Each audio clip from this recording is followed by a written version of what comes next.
Welcome to Kent Hance, the best storyteller in Texas podcast, where we start every podcast with a saying of the day. Chancellor, what do you have for us today? Saying of the day comes from Warren Buffett, and it's a good one. He said, the last time I bought a car, I don't remember the price, but I remember how they treated me. And that sales and business relationships are very important. Relationship is the key. If you got a good relationship with you and they're treating you fair, you're going to stay with them, even if it costs a little more. And but he's pointing out that didn't remember the price, but he sure remembered how they treated him. What's that old saying? People buy from people they like. Yep, and they true. do. Yeah. They do. Talking about driving, in Baltimore, a driver for Amazon ran over a lady. She was 29, and he dragged her a little. She's okay, but she was walking and the sign said, "Do not walk." And he made sure she was okay and got her over the curb, and then he got in his Amazon truck and drove on. And then he came back. Got to thinking about it, he better come back. The company, when asked about it last week, they said he is no longer with this company. You go, well, that's a shock. Right. And you figure that's going to be a lawsuit that'll have to be settled. They'll want that settled. They would not want that tried, even though she was partially in the wrong. Mm-hmm. And speaking of lawsuits and potential lawsuits, the Delta Airlines that flipped over and skidded down the runway on its top.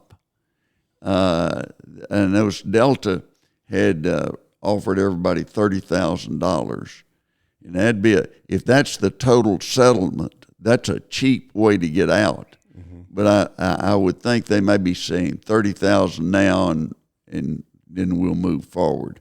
So I think that's probably what they meant by it. Mm-hmm. But it's a little interesting to see what they finally wind up doing. But they're showing that. I think they're trying to show that as good faith. This is where we'll start, right? Yeah. That's what it seems like to me, a starting point. Yeah, starting point, and we'll settle it at some point in time. Those people hanging upside down seatbelt, and when you open that seatbelt, you're going to drop, and then smelling all that jet fuel. And I think the pain and suffering is going to be pretty high on that. Mm-hmm. It would certainly get my attention. And there were a couple of them that were critically injured. We hope they recover. It seems like that all of a sudden there's a bunch of airplane crashes and airplanes. But I read a deal that there are less in the last 45 days than there have been in years. Mm-hmm. But they were all ones that were pretty sensational. Mm-hmm. And after what happened at Washington National, then the press, they're going to report each one that comes along. The crash in Philadelphia, the crash in somewhere in South America, and then the one where 10 were killed in the Arctic up by Alaska. You ought to tell that story about the flight attendant. The one I had in Kansas. Yeah, that's a good story. Salina, Kansas. When I was first elected to Congress, was sworn in January 1, 1979. I'd won in 1978. They swore us in, and for President's Day, on February whatever it was then, the chairman of the committee, Tom Foley from the state of Washington, he took a group and went to Hawaii and held hearings in Hawaii on agriculture matters. And the vice chairman, Kika de la Garza from Rio Grande Valley, took a group and went to Puerto Rico. And I was a freshman along with Charlie Stenholm from Stanford out by Abilene, and Pat Roberts, who was from the state of Kansas, who later became the first person to ever serve as chairman of the House Ag Committee and chairman of the U.S. Senate Ag Committee.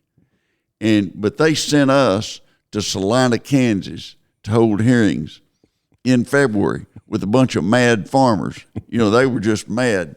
And we happened to show up, and they were glad we showed up because they had some elected members of Congress. They could tell them their problems, and we learned a lot. But when we got ready to leave, we were flying not Western Air, Frontier Airlines, and they go to the end of the runway and they rev the engines up. We go back to the terminal, and flight attendant, I was up in first seat.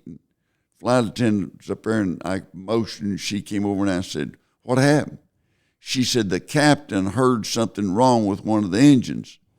And I said, "Are we going to change planes?" She said, "No, we're going to change captains." Get one that can't hear that stuff. 5,000 comedians out of work, and one of them had taken the job as a flight attendant. It wasn't her first rodeo. She was waiting for that. Yeah, she was waiting for that. Nope, not going to change planes. We'll just change captains, get one that can't hear well. Okay, thank you. It's nice to see a flight attendant have a sense of humor. That is not an easy job. No, it's not. They're waiting on people, and some of them are difficult. A flight attendant told me one time the worst route was New York City to Miami. And the people would eat, they'd have a tray. That was back when everybody got fed, even the coach. It wasn't as good as the first class. When they got through, they just put them in the aisle. Oh. Instead of, and they said it was just always tough. And, and they were demanding and very difficult to deal with.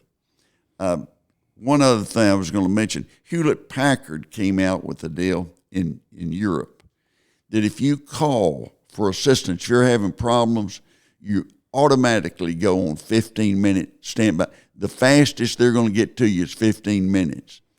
And they say that one of the reasons they're doing that is to encourage people to solve their own problems. And they tell you things to be looking for, during that they're recording things. Check this, check that. And a lot of them hang up because I guess they get tired, or they hang up because they figure out how to do it on their own, and they don't have to wait the whole time. YouTube is great for that. You got a problem, YouTube's got an answer for you. You just go on there. It's the best. I had a problem with the garage door opener, and I went to YouTube and solved it in a short period of time. It's great. In fact, I wanted to shake the hay seeds out of my hair after I watched that. I mean, it was easy once I watched it, and they go through the very elementary steps. If you want to know about painting a room inside your house, if you want to know something about your car, not running well or something, YouTube's got them. They've got the answers. And speaking of having the answers, there's a homeowners association has a lawsuit against a woman that needed emotional chickens, and that you see people getting on airplanes all the time with a dog, and that they have to have that dog for emotional stability. And hey, if it's somebody that's served in the service, that's fine with me. If it's some young person, I just want to. Do you have to get a letter that says you're crazy if you don't have that dog with you? But this woman had chickens, and the homeowner association said no, and she had 5 chickens, and she pets them, and it calms her down emotionally, and there's a big lawsuit going on over it, and it'll probably be decided sometime later this year. It's been pending for 3 years, and they've got another 6 months to go before they decide if she can have, and they told her you can't have a rooster. And people, they don't want a rooster start crowing at about 4:30 and drive you nuts. But chickens are not real loud unless a fox gets in the hen house, and then they are. But if I had chickens at my house, they wouldn't last long because the coyotes would get them. And so a lot of people don't realize. You mentioned the HOA. A lot of people don't realize how powerful HOAs are. HOAs are tough. It took me, I put a little fence out between the road in my property, and it took me about 2 years to get that worked out. It was, we could put a man on the moon. I told them this, we can put a man on the moon, but you can't tell me yes or no about a fence out in my front yard that protects us from somebody running off the road. And we finally got an answer. But was it yes? It was, yes, and I've got, it's not but about 1.5 feet, maybe 2 feet tall, and it's in front of my house, and I have a vacant lot next door that I bought, and it's in front of those, but it was like we were trying to get an act of Congress through or something. They asked a lot of questions. We had to have an architect draw plans for it, and had to have the guy that was going to construct it go in front of their board and tell them what he's doing. And my dad always said about HOAs, he said those are a bunch of people that either one of two things: used to be in charge of something or have never been in charge of anything. And that's who they are. They are, and you have a lot of people that are retired, and they get on the HOA board, and they're not easy to deal with. But have that lawsuit come up. There's another lawsuit. Is it Stanley Black and Decker? It used to be Black and Decker and Stanley. They're two different companies. They sued Stanley Drinkware over the name infringement. And Stanley Drinkware had a tumbler that they had produced. In the tumbler, they utilized that, and then they had to put a recall out. There was something wrong. I don't know what could be wrong with a tumbler. It's a glass. It's some type of instrument you drink out of. And so Stanley Black and Decker felt like that hurt their name about the recall on the Stanley tumblers. So they sued them to get them to quit using that. And that was, Kansas State one time sued some team up in the Panhandle over the helmet. They were using a helmet that looked just like the Kansas State helmet. Really? And so they sued them over that. I mean, don't you have more to do than getting a lawsuit with a high school over a helmet? Another thing that I read this week, that there was, if you mention to people that you have a high IQ, they respect you less. Now, I don't know why anyone would mention they have a high IQ. If that's true, they do not. They've got a low judgment, and it goes back to the story. If you have to tell somebody who you are, don't. We had a situation one time. One of the state officials in Texas had a nephew's girlfriend was in trouble over something, and he called the police in the town, and he said, Don't you know who I am? And they said, no, we don't care. And if they know who you are, then they'll factor that in, and they might help you, might not. But if they don't know at all, don't ask them, unless the one exception was that lawsuit that Chris Todd was involved in the Southern District of New York, where the guy was an assassin. He was a hitman. And all the lawyers on the other side, there's a bunch of them, they ask him all these questions. Did you kill so-and-so? And he'd say yes. And the last lawyer was a country lawyer from Western State of New York. And he said, do you know who I am? And the guy said, no. He said, do you know my name? And the guy said, no. He said, do you know where I live? The guy said, no. And the lawyer said, Judge, we don't have any other questions. he wanted to make sure that, that there was no connection. He didn't want the guy to come kill him. And so if you mention you got a high IQ, people are going to think lower of you. And that there were 300,000 homicides in America since 1980, in the last 45 years. It comes that have not been solved, comes down to 18.2 a day. Unsolved in the United States. Wow. That's a lot. And it's scary.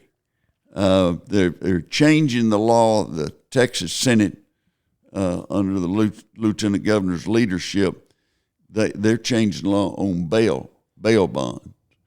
And that you're going to have to, if you've got a case of violence or a murder case, then certain judges will be the ones that set the bail. And so that way someone will be accountable. And we noticed that there were some here in Travis County that they got on.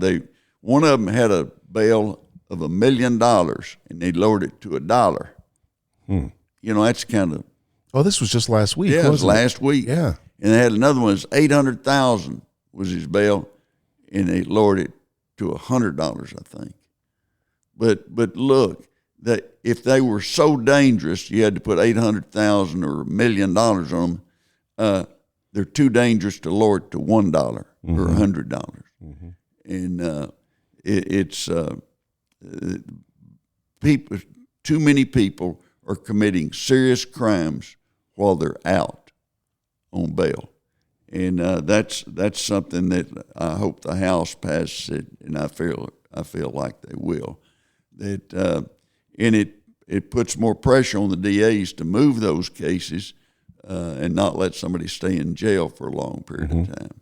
And so that's very important. And one of the things is that I was reading about learning English. People, I had an interpreter one time in China, and I asked him where he learned to speak English. He had good English, and he had listened to Voice of America, and it had slow English, and they'd talk today in the Wall Street Journal. They go through it with you, and then they get you a little faster and a little faster. You get where you can speak English, but they encourage you to watch American shows on TV. And the number one show for people learning is Friends. And number two show on learning to speak English was The Simpsons. Now, I don't know how much they're going to learn about America by watching The Simpsons. I would kind of worry about that. Also, there's a new app called Protector, and it's Bodyguard. You get an Escalade vehicle with an armed bodyguard. And so it's nothing more than Uber with a gun, in my opinion. And in Texas, as easy it is to carry a gun, there are going to be a lot of Uber drivers that have a gun. And so you may not have to pay $1,000, just pay them the $20 or $40 and hope that they're one of the ones that have a gun. I just look at cars now and pick up trucks and figure out who might have a gun and try to, give them a little leeway, not honk at them real hard. And that because people are armed, and that you need to be aware of that so that you don't get in some kind of road rage deal. And, I was looking at the DFW. They had somebody killed a week before last on a road rage deal. People get mad and they're upset, and they just pull out a gun and shoot somebody and spend the rest of their life in prison. And that's not what you ought to be doing. And speaking English, watching Friends and everything, there are over 7,000 languages in the world. And that if you go by native speakers, the Chinese have the most. If you go by total what you're speaking, English is first. And, the British had a lot of colonies, and they emphasized teaching English. And U.S., as a lot of people travel business-wise and otherwise, and they emphasize English.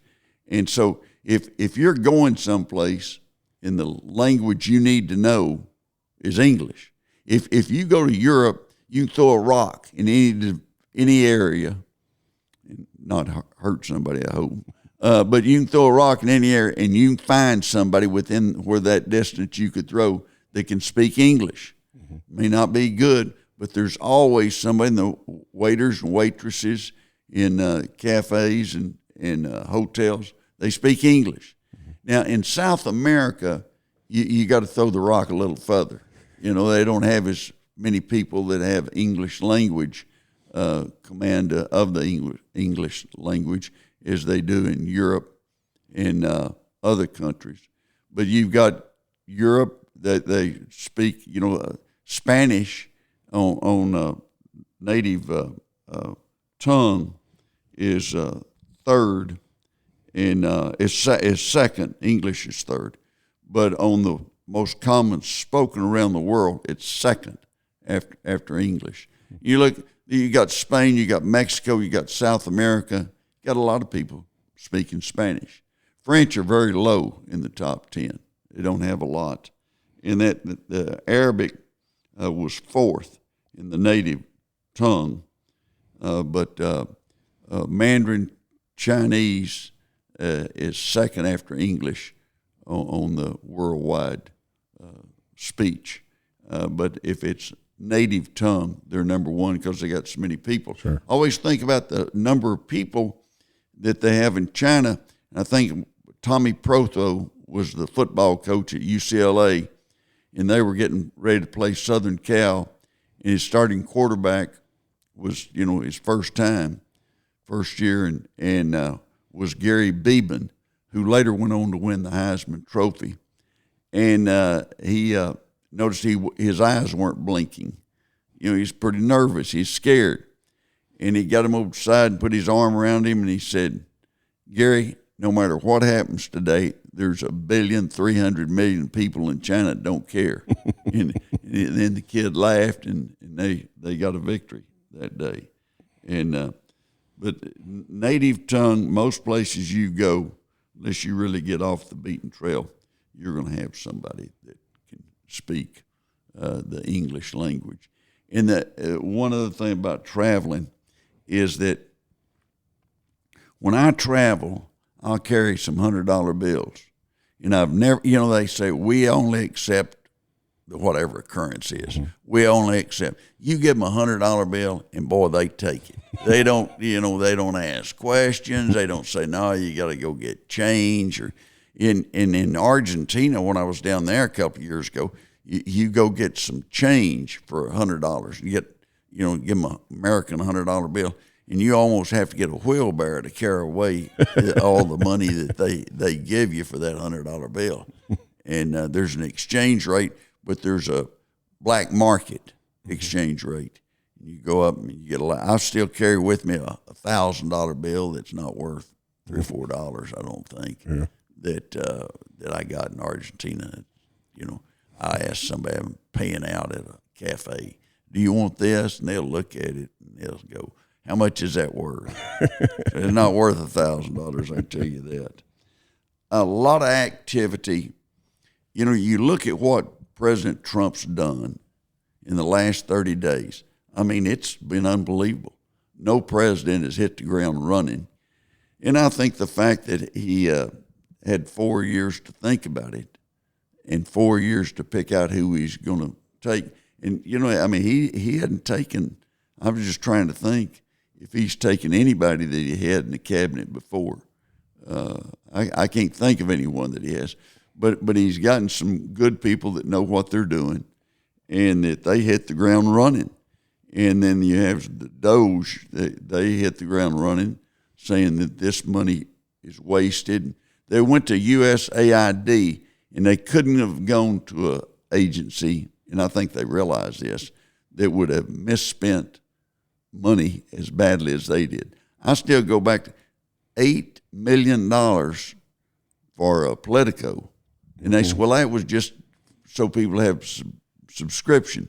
$8 million? My word. That they're buying everybody in the country a prescription. And that was a left-wing, newspaper. And so it's easy to understand why the Democrats were paying Politico $8 million. But they exposed that and the Sesame Street for Iraqi kids and Afghanistan kids. And how about helping the girls be able to go to school past the fourth grade? Mm-hmm. Some things like that really matter. But Elon Musk, Musk is 53, richest guy in the world, designed and put together Tesla that has the plant here in Austin. And that I see a lot of Teslas. I do too. All over Austin, everywhere I go. But I hadn't seen one in Lubbock. See a lot of Suburbans in Cadillac Escalade and pickup trucks, a lot of Ford 150s, but don't see a lot of Escalades that are just by themselves, and none of the Teslas. That's just. But Musk, I said, he's 53, got a bachelor's at the University of Pennsylvania, went to Stanford for graduate school, and he got caught up in business. And he had PayPal. He got rich off that, and then he had other companies, and has been extremely successful. And that a lot of people are taking out their sayings on him. They say, well, he can't do that. We'll see. The court's going to rule on that. Anytime there's a change in the executive order, courts are going to rule on it. This is the national press acts like this is just unbelievable that people, Biden did it all the time. That's one of the ways he opened the door for more immigrants to come in was through executive orders. And so that part of it's not new, but a lot of it go through courts. Supreme Court, there was a big story that they ruled that he couldn't do that last week. Well, they just ruled that he couldn't while the case was pending on the temporary restraining order. So when the temporary restraining order is up, the judge will make some final decision. I would think that if worse comes to worse for him, they're going to say, well, you've got to wait and let Congress approve those cuts that he's been pushing for. And so maybe that's it. But there's going to be a lot of executive orders because Biden was so good at it.